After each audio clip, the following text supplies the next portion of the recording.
1857 میں جنگ آزادی ہند 1857 شروع ہوئی، جس میں ایسٹ انڈیا کمپنی نے ہندوستانی افواج کو شکست دے کر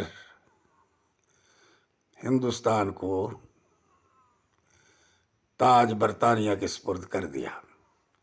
دہلی کے لال قلعہ سے آخری مغل شہنشاہ بہادر شاہ ظفر پر بغاوت کا مقدمہ چلایا گیا اور انہیں مجرم قرار دے کر رنگون جلا وطن کر دیا گیا۔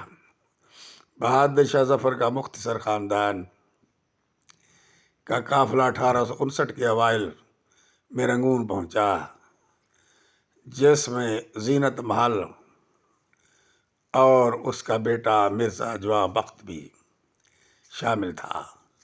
7 نومبر 1862 کو بہادر شاہ ظفر کا رنگون میں انتقال ہو گیا اور زینت محل مرزا جواں بخت کے ہمراہ رہیں، وہیں مقیم رہیں۔ 18 ستمبر 1884 کو مرزا جوان بخت کا بھی انتقال ہو گیا اور زینت محل بہو شاہ زمانی بیگم کے ہمراہ ایک مکان میں مقیم رہے۔